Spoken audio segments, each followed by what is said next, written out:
Уважаемые дамы и господа, начинается церемония подписания документов по итогам переговоров президента Российской Федерации Владимира Владимировича Путина и президента Республики Беларусь Александра Григорьевича Лукашенко.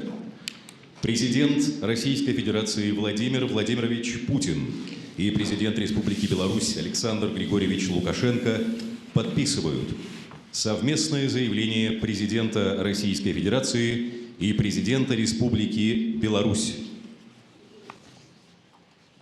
Соглашение между Российской Федерацией и Республикой Беларусь о мерах по взаимной защите граждан от необоснованного преследования иностранными государствами и международными органами юстиции. Протокол о внесении изменений в договор между Российской Федерацией и Республикой Беларусь о равных правах граждан от 25 декабря 1998 года. Протокол об обмене грамотами о ратификации договора между Российской Федерацией и Республикой Беларусь о гарантиях безопасности в рамках союзного государства, а также обмениваются соответствующими грамотами о ратификации.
Начинается церемония обмена российско-белорусскими документами, подписанными в ходе официального визита в Российскую Федерацию президента Республики Беларусь Александра Григорьевича Лукашенко.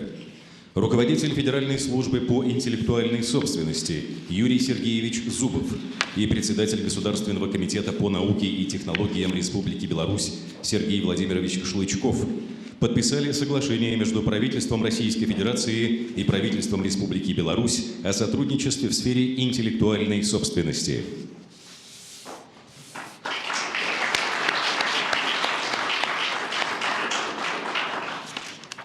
Руководитель Федеральной службы по надзору в сфере защиты прав потребителей и благополучия человека Анна Юрьевна Попова и министр антимонопольного регулирования и торговли Республики Беларусь Артур Борисович Карпович подписали соглашение между правительством Российской Федерации и правительством Республики Беларусь по обеспечению равных прав потребителей.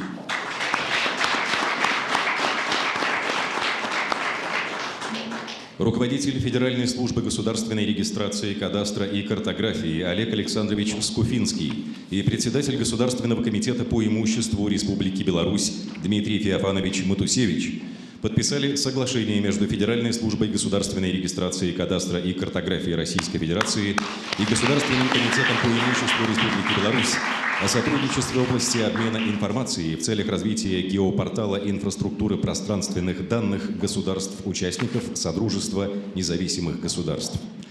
Дамы и господа, церемония завершена. Начинается совместная пресс-конференция президента Российской Федерации Владимира Владимировича Путина и президента Республики Беларусь Александра Григорьевича Лукашенко. Уважаемый Александр Григорьевич, коллеги, друзья, дамы и господа, Искренне рад приветствовать в Кремле Александра Григорьевича Лукашенко. Это первый зарубежный визит Александра Григорьевича после переизбрания на пост президента Беларуси. И мы такой шаг высоко оцениваем, тем самым подчеркивается особый характер отношений между двумя нашими братскими странами. Белоруссия и Россия не только ближайшие соседи, но и надежные союзники, подлинно стратегические партнеры и настоящие друзья. В основе нашего сотрудничества лежат незыблемые принципы взаимного уважения и учета интересов друг друга, а также многовековая совместная история, сложившиеся между многими россиянами и белорусами тесные родственные узы, приверженность общим нравственным и духовным ценностям. Именно в такой традиционно дружеской, деловой и конструктивной атмосфере прошли наши сегодняшние переговоры с Александром Григорьевичем. Мы подробно рассмотрели практически все основные вопросы двустороннего взаимодействия в экономике, в культурно-гуманитарной сфере, в области безопасности и обороны. Обменялись мнениями по актуальным международным и региональным вопросам. Как вы только что видели, подписан солидный пакет межгосударственных и межведомственных документов в нашем с президентом Беларуси совместном заявлении четко подтвержден настрой на дальнейшее активное развитие многоплановых российско-белорусских связей. Россия и Беларусь продолжат сообща строить союзные государства, углублять интеграцию, способствуя обеспечению устойчивого экономического роста, повышению уровня жизни и благосостояния граждан двух наших стран.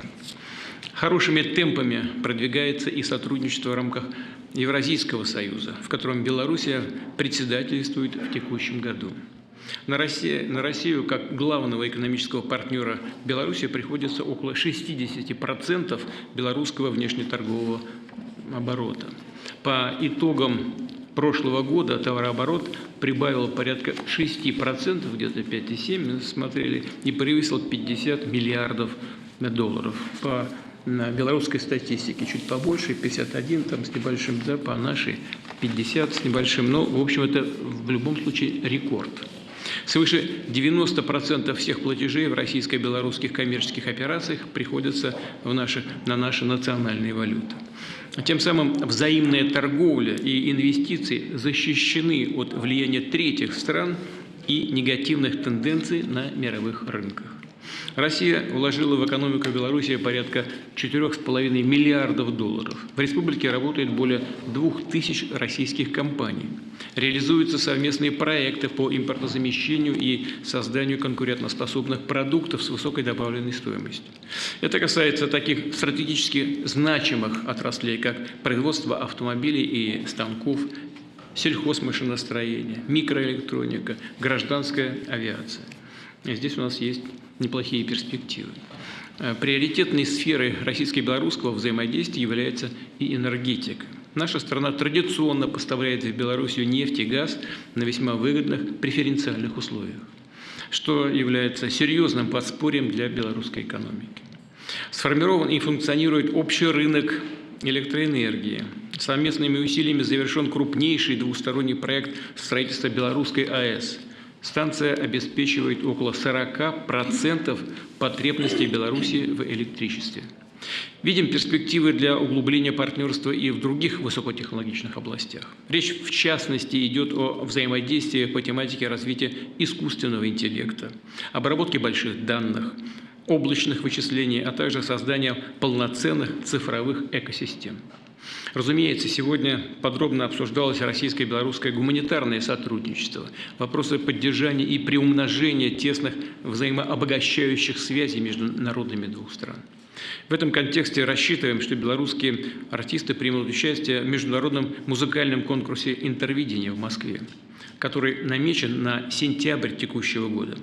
Такое творческое состязание талантливых исполнителей было очень популярно в 70-е, 80-е годы, и мы решили возродить эту добрую традицию его проведения. Между Россией и Белоруссией осуществляются обширные научные и образовательные обмены. В российских учебных заведениях обучается порядка 12 тысяч белорусских молодых людей. А в следующем учебном году еще 1300 белорусских абитуриентов смогут поступить в наши вузы, причем на бюджетной основе. Расширяются возможности для более активного вовлечения граждан в общественную и политическую жизнь. Так, в соответствии с подписанным сегодня протоколом о поправках в договор от 1998 года о равных правах граждан двух стран, россияне, постоянно живущие на территории Белоруссии и проживающие на постоянной основе в России белорусы, могут теперь участвовать в местных выборах и как избиратели, и как кандидаты. В этом году в наших странах широко отмечается 80-летие победы в Великой Отечественной войне. Это общая победа, и мы хорошо понимаем, какой ценой она досталась. Дорожим памятью о героизме наших отцов, дедов, прадедов, отстоявших жизнь, свободу для нас и для будущих поколений. Александр Григорьевич подтвердил свое участие в праздновании победы 9 мая в Москве. Также, согласно имеющейся договоренности, расчет вооруженных сил Белоруссии примет участие в торжественном параде на Красной площади. Во многих российских и белорусских городах будут организованы акции движения «Бессмертный полк» и «Беларусь помнит». С учетом напряженной обстановки в мире, в европейском регионе и в том числе на границах наших стран, в ходе переговоров подробно обсудили вопросы формирования общего оборонного пространства. На белорусской территории развернута совместная региональная группировка войск, российские современные оборонные комплексы и тактическое ядерное оружие. Все это надежно прикрывает западные рубежи союзного государства и Организации договора о коллективной безопасности. Сегодня состоялся обмен грамотами о ратификации подписанного 6 декабря 2024 года в Минске двустороннего договора о гарантиях безопасности. И таким образом договор вступил в законную силу. Напомню, что этим документом определяются взаимные союзнические обязательства по обеспечению надежной обороны и безопасности России и Белоруссии, причем с использованием всего имеющегося арсенала сил и средств. Естественно, затронули на переговорах и вопросы дальнейшей координации действий на международной арене. Наши государства выступают с общих позиций по большинству глобальных и региональных проблем, успешно взаимодействуют в СНГ и ОДКБ, оказывают друг другу товарищеское содействие и на других многосторонних площадках. В частности, в рамках Шанхайской организации сотрудничества, куда Беларусь при содействии России вступила в качестве полноправного участника в июле прошлого года. Наша страна также всячески способствовала получению Белоруссии статуса государства-партнера БРИКС. Ну и в заключение хочу еще раз поблагодарить президента Белоруссии за содержательные переговоры, которые, безусловно, послужат дальнейшему развитию российско-белорусских союзнических отношений, причем во всех областях. Благодарю вас за внимание. Уважаемый Владимир Владимирович, уважаемые представители средств массовой информации, традиционно хочу поблагодарить вас, Владимир, всех присутствующих здесь членов правительства за ту организацию, беспрецедентную организацию моего визита и этой встречи. Переговоры с президентом России, как всегда, были насыщенными и продуктивными. Ну и мы, Владимир Владимирович, провели только треть наших переговоров. Мы продолжим и завтра, если нужно, и послезавтра наши переговоры для того, чтобы не то что утрясти наши межгосударственные отношения, но и подумать о перспективах.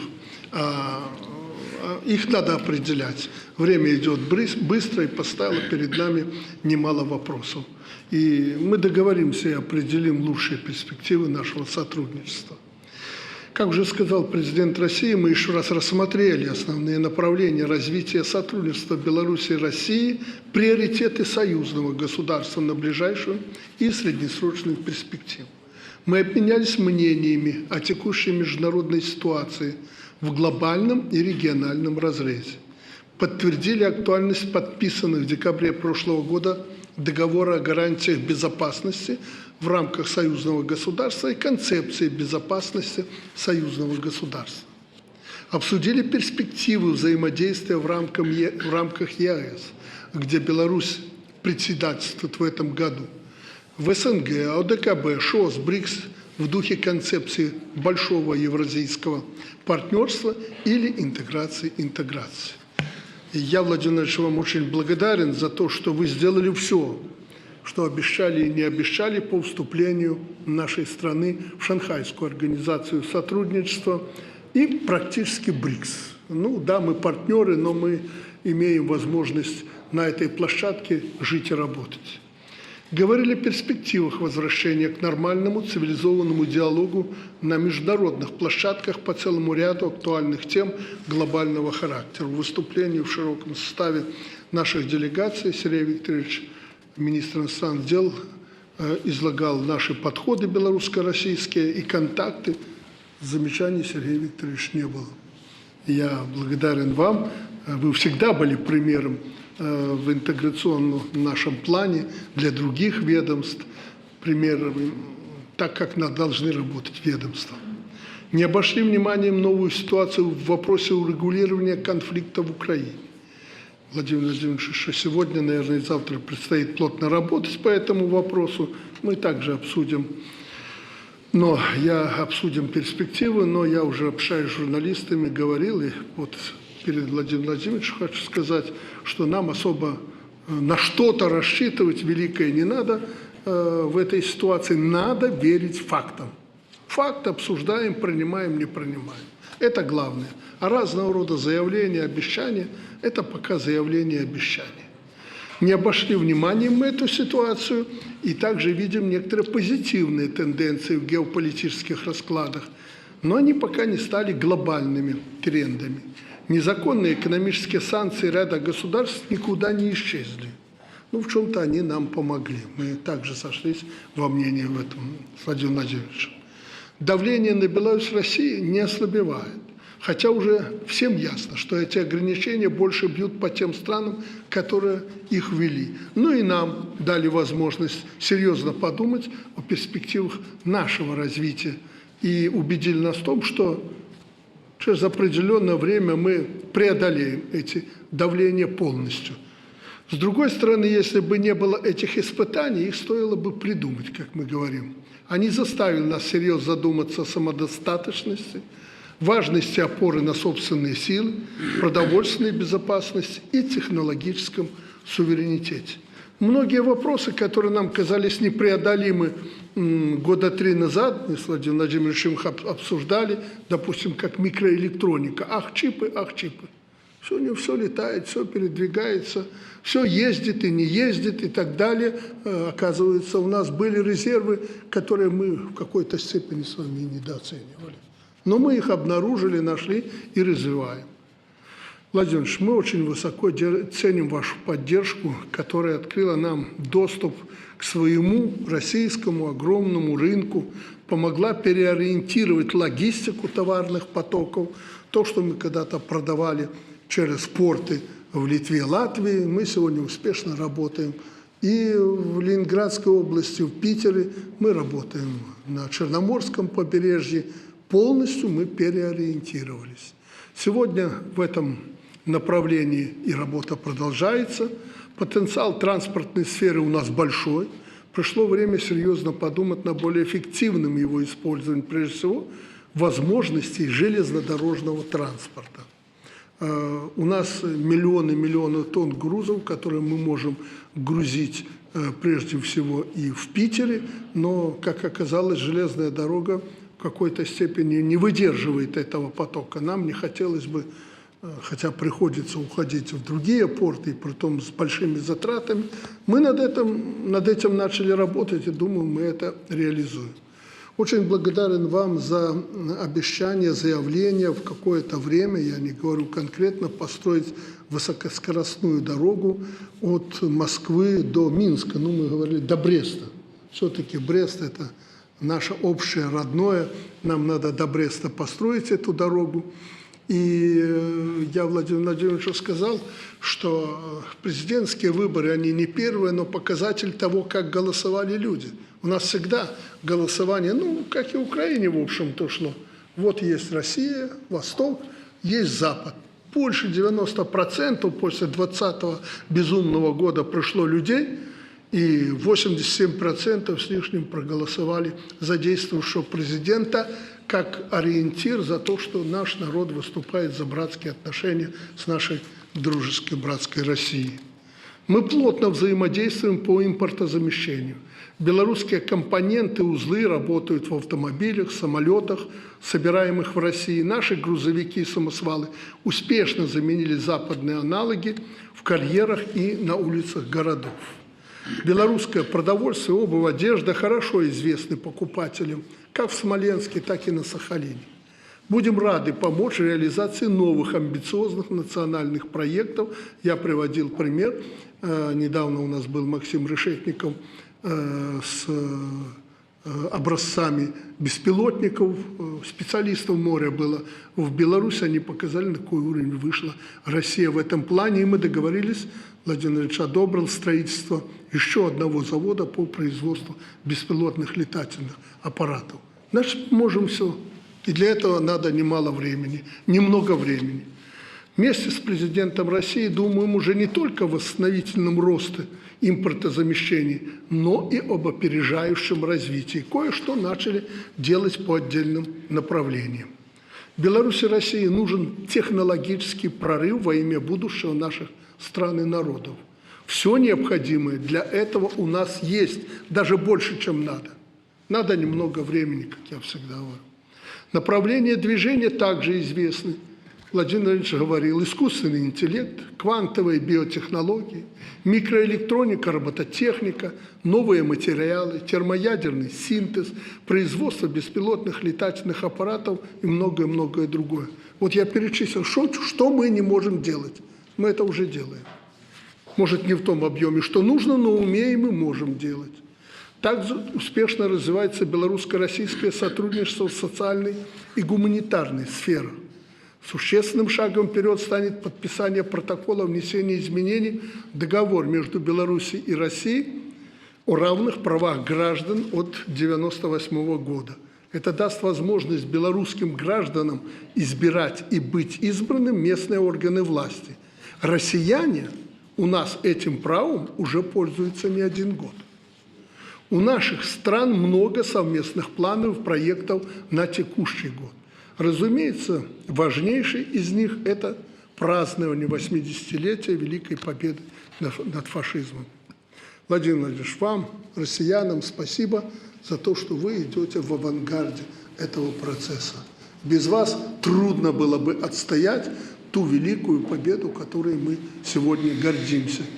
Для нас, белорусов, большая честь принять участие в юбилейном параде Победы на Красной площади в Москве 9 мая 1925 года. Мы помним и чтим героический подвиг советского народа, наших отцов, дедов и прадедов. Главное сегодня быть достойными их памяти, не допустить реабилитации нацизма и переписывания истории. Благодаря последовательной внешней, взвешенной и ответственной внешней политике Беларусь и Россия сегодня находятся в авангарде борьбы за справедливое мироустройство. И не первый год мы это делаем. Наши страны могут и должны выступать ориентиром для партнеров в решении сложных проблем современности, сохранении и защите общих ценностей, взаимопомощи в реализации национальных интересов на принципах равноправия и уважения. Мы договорились с президентом России, что мы преодолеем все. Мы сделаем все для того, чтобы наши народы были не худшими, лучшими народами в мире. Мы ничего чужого не хотим, но твердо условие своем не отдадим. На это стояли и будем стоять. Спасибо, Владимир Ильич, спасибо большое за внимание.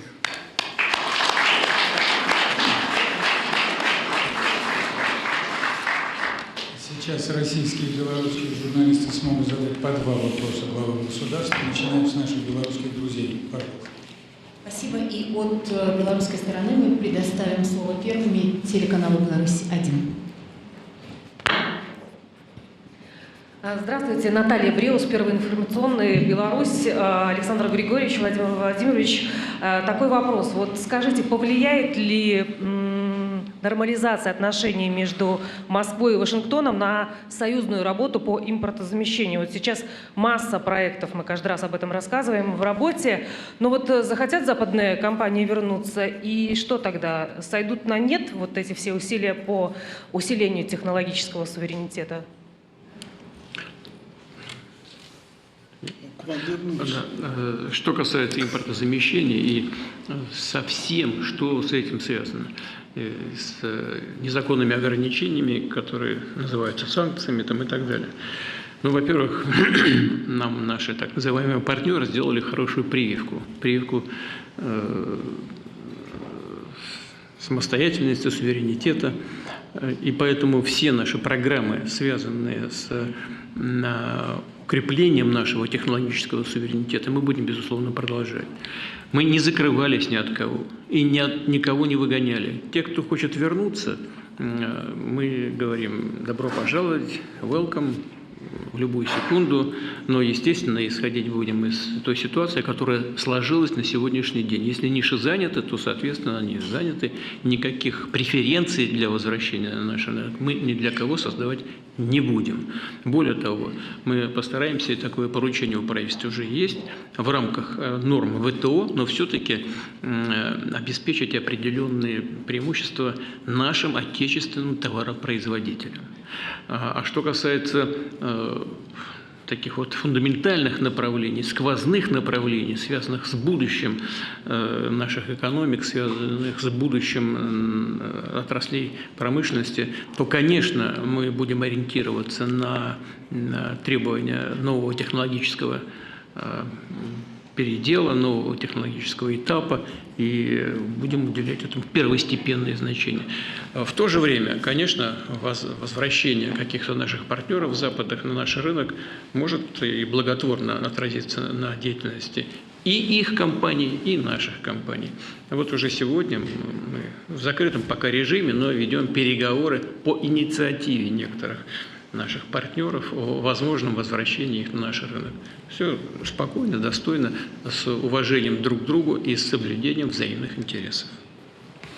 Президент России как-то сказал, я пробую перевести на мирную гражданскую почву, как-то сказал, что мы готовы с Украиной договариваться, но я хочу, чтобы, это я вас цитирую, я хочу, чтобы все понимали, и украинцы, что мы переговорам возвращаемся спустя 3 года, когда начали их, с учетом ситуации на земле. Разумно, все правильно. Мы, я думаю, можем перенести, это моя точка зрения, этот военный тезис на наше гражданское поле.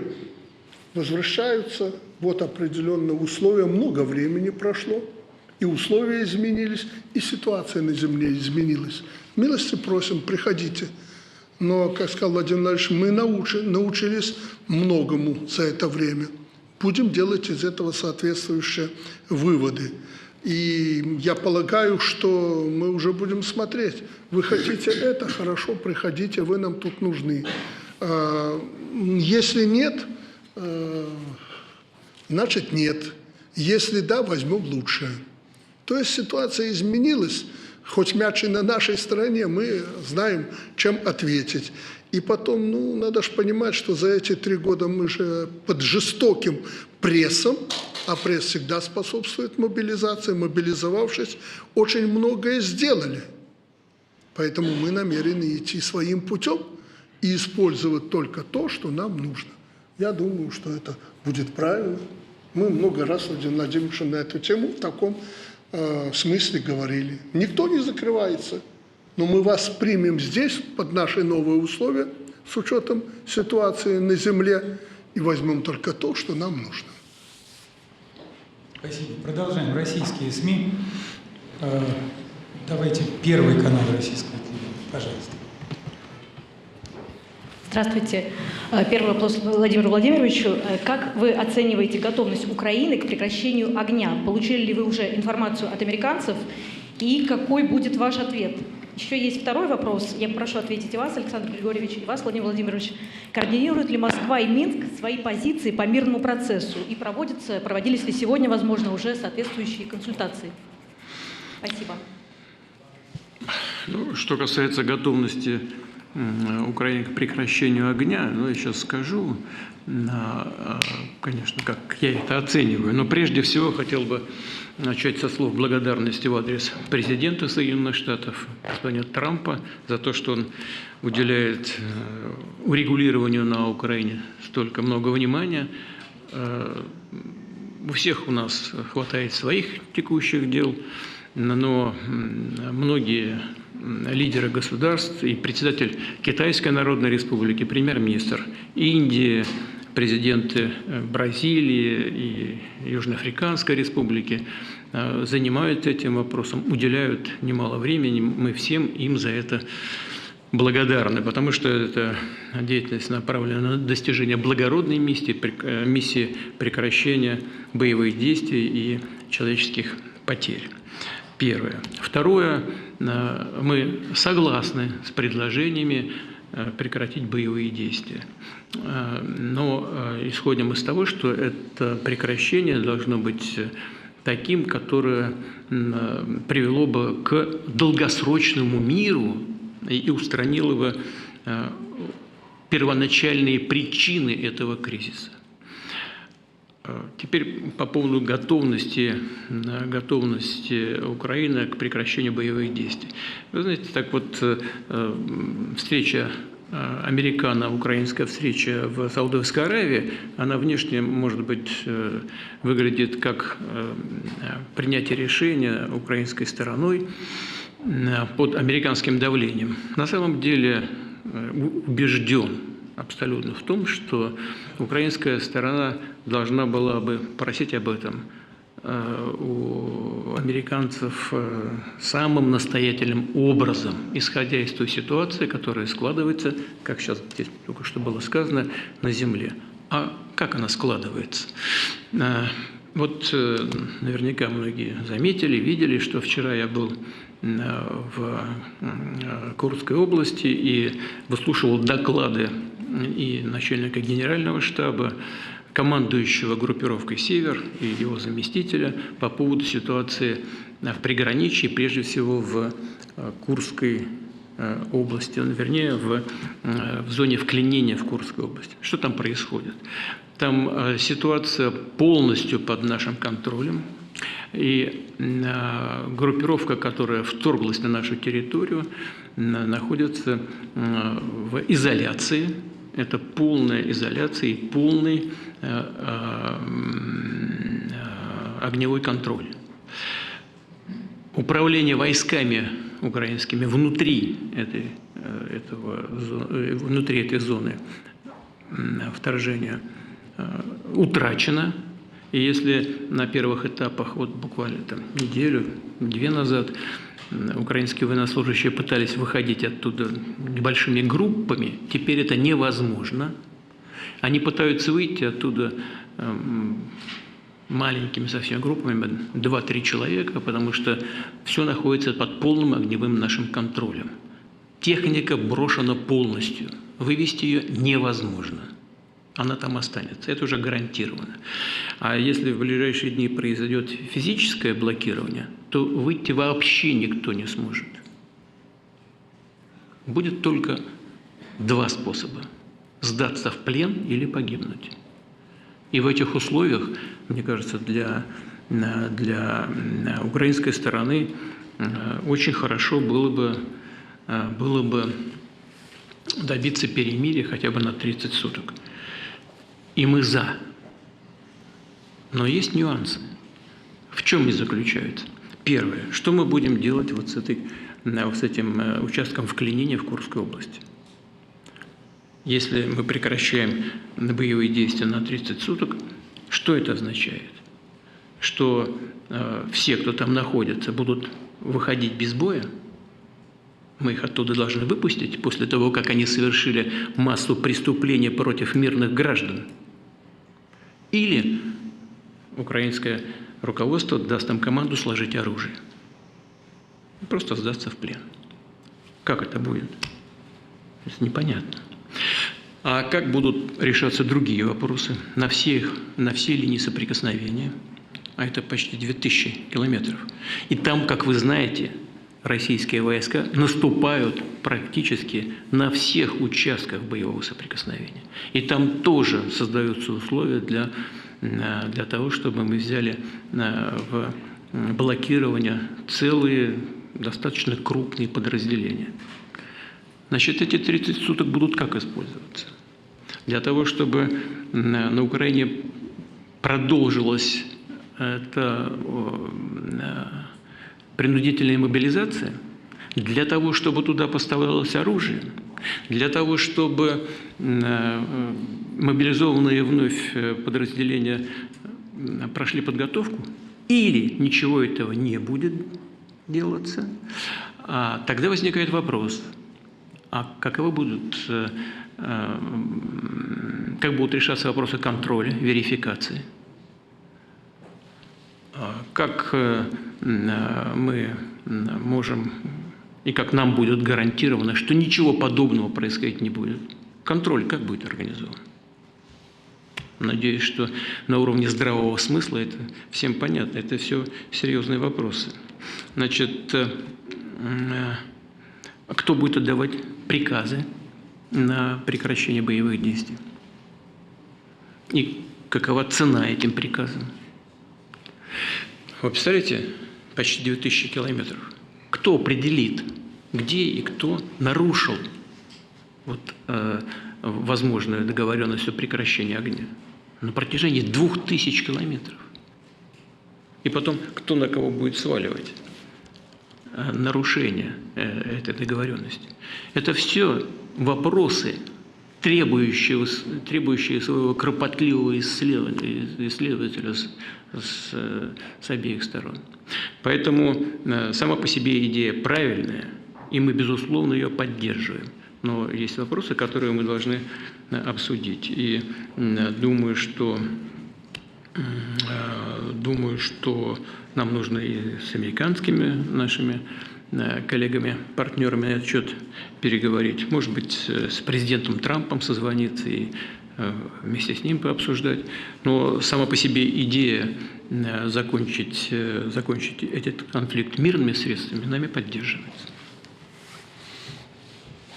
Журналистам хочу обратить внимание, что Владимир Владимирович отчасти уже больше сказал, чем вопрос был задан здесь, и заглянул в перспективу, и даже немного раскрыл тезисно некие направления в предстоящей встрече с американскими представителями. Трудно тут что-то добавить, а единственное могу сказать, что у нас единая позиция с Российской Федерацией, было давно и есть сейчас. Все договоренности, в том числе, которые касаются конфликта в Украине, мы свято исполняли перед нашим союзником и нашими друзьями. Мы этой позиции будем придерживаться и сейчас. Ни Россия и ни Беларусь были основными причинами того, что происходит там. Ну и Борис Вячеславович Грызлов здесь присутствует. Я помню, когда мы начинали процесс переговоров в Гомеле, потом в Беловежской пуще. Это было спустя несколько дней после начала конфликта. Ребята, давайте договариваться. Не надо война. Ни в коем случае не надо. Я разговаривал в то же время с Володей Зеленским и ему говорил: ты не ищи сейчас виновных, потом их найдем. Война идет у тебя, и тебе придется отвечать за то, что война на территории Украины. А потом ему сказал: запомни, это классика истории. Завтра в Америке поменяется руководство, и где будешь ты? Слушайте, как в воду смотрел.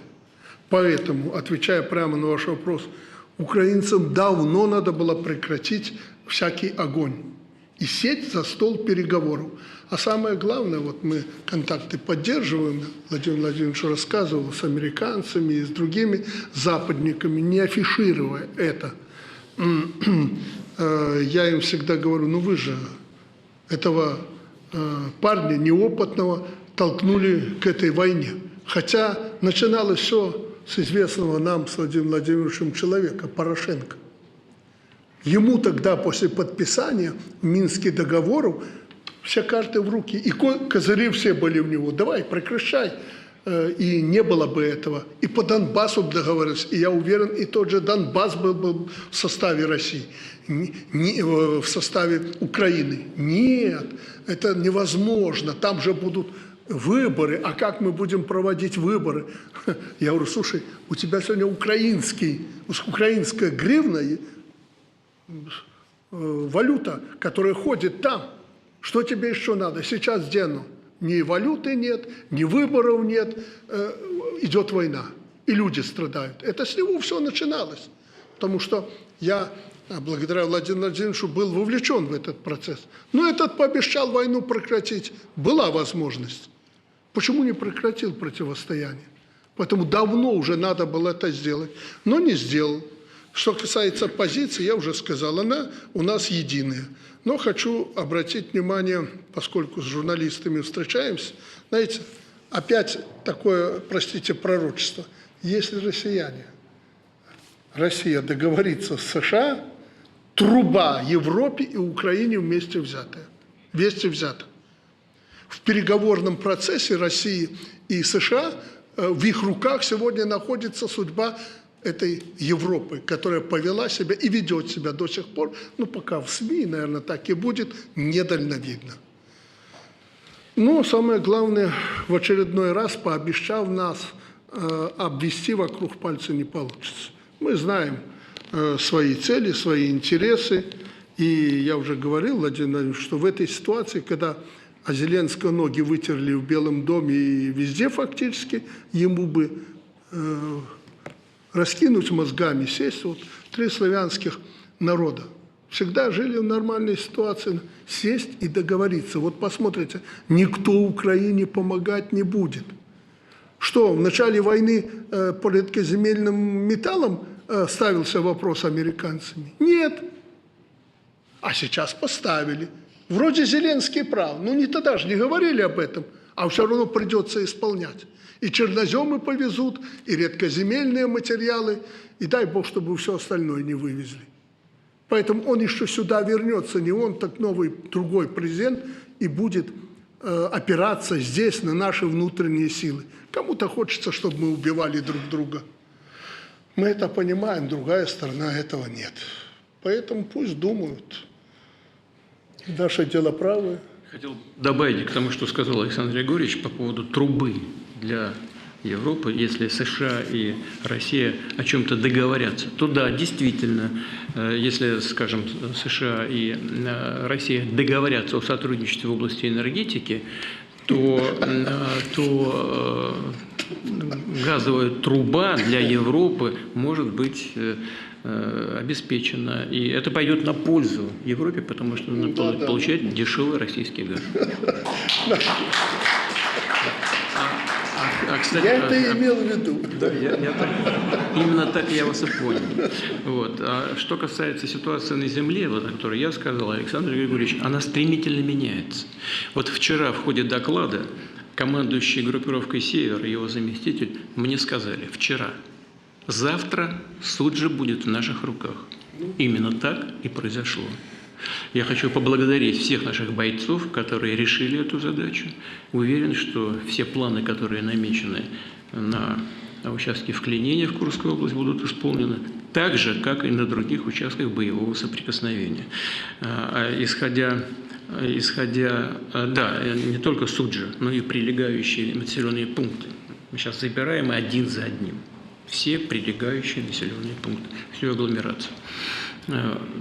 И исходя из того, как будет складываться ситуация на земле, будем и договариваться о следующих шагах в деле прекращения конфликта и выхода на приемлемые для всех договоренности. И следующий вопрос, второй вопрос от белорусских СМИ. Представители телеканала ОНТ. Пожалуйста.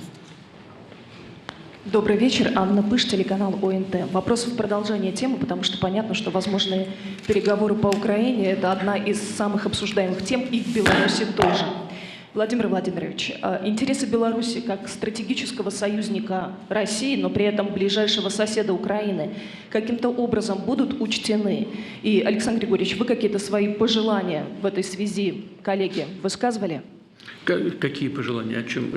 Относительно того, чтобы интересы Беларуси были учтены в ходе переговорного процесса.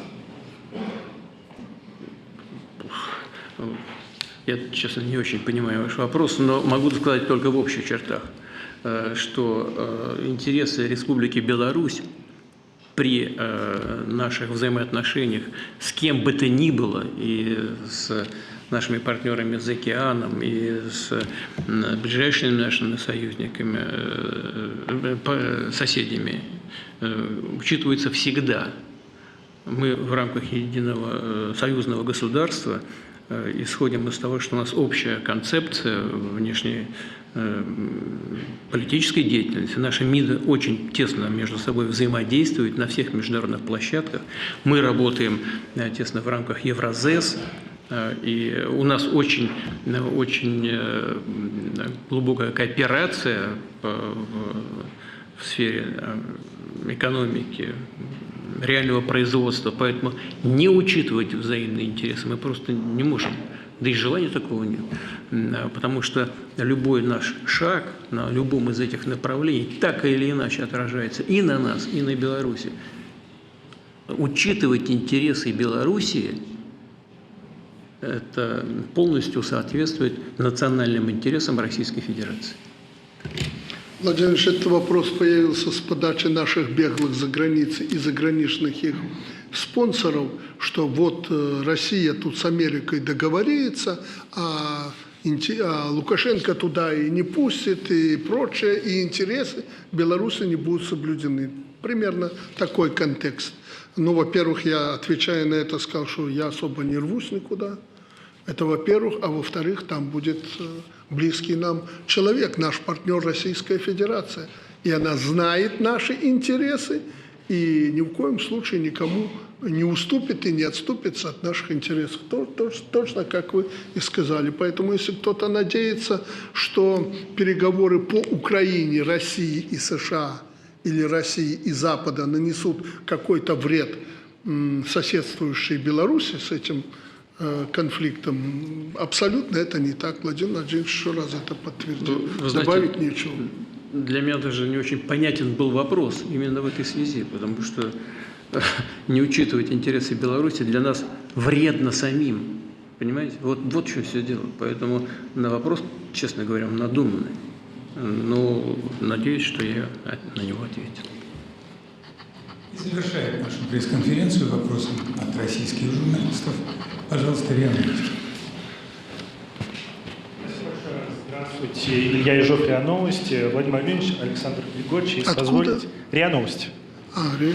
Если позволите, вопрос о ходе интеграции России и Белоруссии, о том, как идет экономический аспект интеграции. Были разработаны 28 программ, хотелось бы уточнить степень их исполнения. Хотелось бы узнать, как продвигается очередной этап интеграции, рассчитанный на 24 и 26 годы. И в целом, вот вы, как лидеры, вы удовлетворены тем, какими темпами идет интеграция? Спасибо. Все 28 программ, которые были намечены, все исполнены на 100%. Первое. Второе. То, что мы планировали на 24-26 год, исполнено свыше, чем на 26%. Я лично удовлетворен тем, как идет эта работа. Правительство работает очень напряженно, интенсивно и результативно. Время от времени нам с Александром Григорьевичем приходится принимать в какое-то участие для того, чтобы согласовать несогласованности между различными ведомствами. Но это происходит все в рабочем порядке. Ну, мы иногда и между собой поспорим, но компромисса, причем компромисса, который устраивает как одну, так и другую стороны, мы всегда добиваемся. Я лично удовлетворен тем, как идет эта работа. Добавить ничего не могу. Я очень рад, что Владимир Владимирович удовлетворен реализацией этих программ. Мы переживали, у нас нагрузка тоже была приличная. Но мы четко договорились технологически, о чем сказал президент России только что. то, что правительства не смогут выработать на своем уровне, вносите на наш уровень для согласования. Сегодня было 2-3 таких вопроса в ходе переговоров. Мы согласовали их, правительство работают и совместные группы дальше, и наше посольство. Поэтому я также доволен этим ходом. Спасибо большое. Спасибо.